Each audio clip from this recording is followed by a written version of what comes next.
Alors, je vais vous présenter un moyen en fait d'arriver, enfin mon parcours, qui est une voie possible pour accéder à ce métier, mais qui n'est pas la seule. Bonjour, merci d'être présent aujourd'hui. Alors, je vais essayer de vous présenter le métier d'ingénieur structure, qui est mon métier.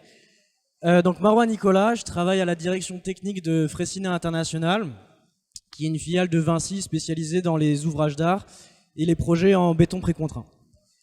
Alors, en tant qu'ingénieur structure, on est amené à travailler sur une diversité de projets qui peuvent être des ponts, des silos, des réservoirs, des bâtiments aussi. On doit composer avec une diversité de matériaux, c'est-à-dire qu'on peut construire en bois, en acier, en béton précontraint. Et on doit aussi composer avec les méthodes de construction et les moyens de mise en œuvre qui vont impacter en fait le schéma structurel de l'ouvrage et donc qu'on doit tenir compte dans notre calcul. Alors, on intervient à deux phases d'un projet.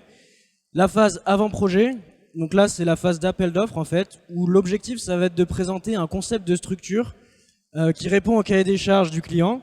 Donc on va proposer des esquisses de plan, un dimensionnement des éléments clés, un dimensionnement structurel des éléments clés. Voilà, et on va travailler avec les architectes et l'équipe méthode et prix afin de proposer en fait une solution qui est à l'optimum économique, c'est-à-dire une solution qui est la meilleure, qui répond le mieux aux attentes du client, mais qui est en même temps la moins chère. Donc pour cela, on va chercher à optimiser la quantité de matière. Mais attention, une solution qui optimise la quantité de matière peut être plus chère, même si elle économise la matière, parce qu'on va devoir investir du temps dans l'ingénierie et de l'argent dans l'ingénierie pour avoir une solution complexe. Donc voilà, à cette étape, en fait, il va s'agir de trouver l'équilibre entre une solution complexe, raffinée, subtile, mais qui engrange et qui demande des heures d'ingénierie trop élevées. Ensuite, on intervient à une deuxième étape qui est la phase d'exécution. Alors à cette étape, on va travailler avec les équipes travaux et on va faire des allers-retours avec le chantier. L'objectif ici, ça va être de fournir des plans de coffrage, des plans d'armature, voilà, et des notes de calcul qui vont justifier ces plans. Donc à cette étape du projet, il y aura un aller-retour, il peut y avoir un aller-retour entre le chantier et le bureau d'études, puisque parfois les solutions sont amenées à évoluer en fait et à s'adapter à la demande du chantier. Et dans ce cas-là, le bureau d'études aura en charge de revoir sa solution et d'ajuster ses plans et ses notes de calcul. Voilà. Alors ça, c'était pour la présentation générale. Maintenant, je vais essayer de vous présenter un exemple concret de projet sur lequel je travaille aujourd'hui à Freyssinet. Donc ici, il s'agit d'un projet de rénovation, en fait, de réparation d'ouvrages de buses métalliques qu'on peut voir sur la photo ici.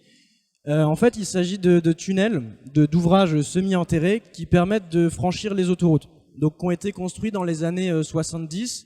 C'est des ouvrages assez anciens, qui ont été construits sans vraiment de fondement théorique, mais plutôt un fondement empirique. Et en fait, ils sont constitués d'une feuille d'acier circulaire qui est censée reprendre les charges de terre et puis de la route qui circule au-dessus. Alors aujourd'hui, en fait, ces ouvrages, ils sont dégradés pour la plupart d'entre eux. Il y en a beaucoup en France. Et l'objectif de Freyssinet, ça a été de proposer une solution pour pouvoir en fait conserver cette structure.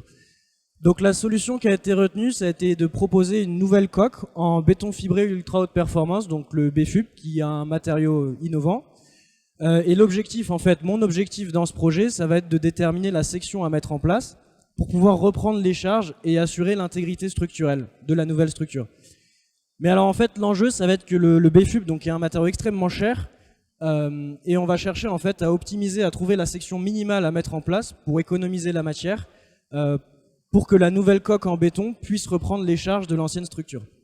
Voilà.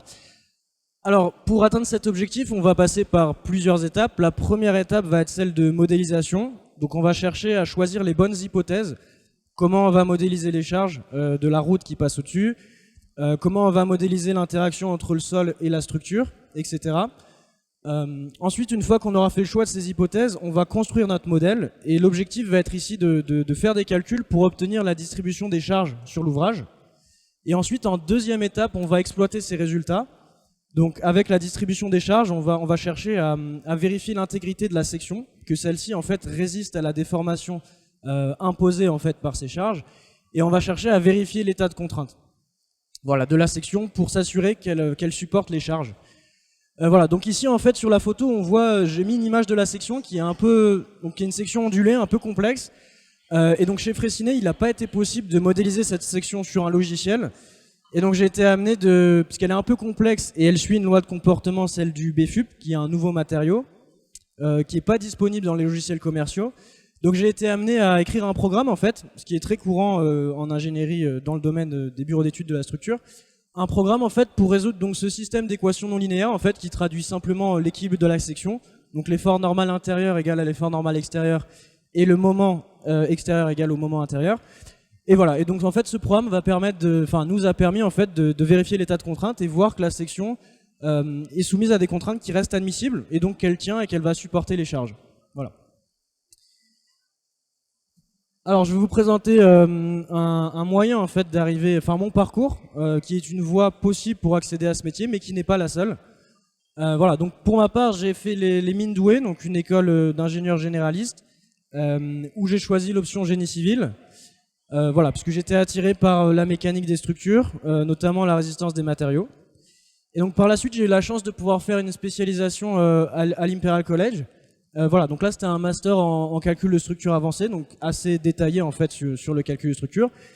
Mais voilà, mais en revenant en France, en fait, j'avais toujours le sentiment d'avoir encore des lacunes dans le domaine, puisque c'est un domaine assez technique. Et si on veut s'amuser et bien comprendre les hypothèses, bien modéliser, bien pouvoir apprécier les résultats, c'est important de maîtriser toute cette technicité. Et c'est pour ça que j'ai choisi de faire le CHEC, donc le Centre des études de la construction. Voilà, j'ai fait la filière chez BAB donc l'année dernière, qui m'a permis en fait d'accéder au poste à la direction technique de Freycinet International. Voilà, et c'est une formation que je vous recommande vivement parce que donc d'une part elle est connue par les professionnels du milieu, elle va vous permettre d'accéder à des postes dans des entreprises connues, voilà. Et puis d'autre part en fait dans cette école on a vraiment une emphase qui est faite sur la RDM, la résistance des matériaux, qui est en fait la science à la base du génie civil en fait, qui est la science à la base de mon métier, qui va permettre en fait de faire les bons choix d'hypothèses quand vous serez amené à modéliser, d'apprécier les résultats, voilà, etc. Et un autre point important aussi, c'est que dans cette école, on met l'accent sur l'application de cette science aux outils numériques. Donc ils peuvent être Excel ou des langages de programmation comme Python, VBA, C++, etc. et j'en passe. Et en fait, cet accent est très important parce qu'il va vous permettre de créer vos propres outils de résolution, voilà, dont vous maîtriserez les hypothèses, le cadre de validité des résultats, puisque ce seront vos outils à vous, et qui vous éviteront en fait de passer, quand cela est possible, par les logiciels commerciaux d'éléments finis, pour lesquels, dans la plupart des cas, vous ne maîtrisez pas les hypothèses, et ça reste souvent une boîte noire qu'on ne maîtrise pas forcément. Voilà. Et donc aujourd'hui, comme je l'ai dit, voilà, je travaille chez Freycinet, donc une filiale de Vinci spécialisée dans les ponts et les ouvrages en béton précontraint. Voilà, donc c'est tout pour la présentation. L'objectif, c'était un peu de présenter le métier rapidement et de vous expliquer comment on peut y accéder. Voilà, donc j'espère que j'ai été clair. Cool.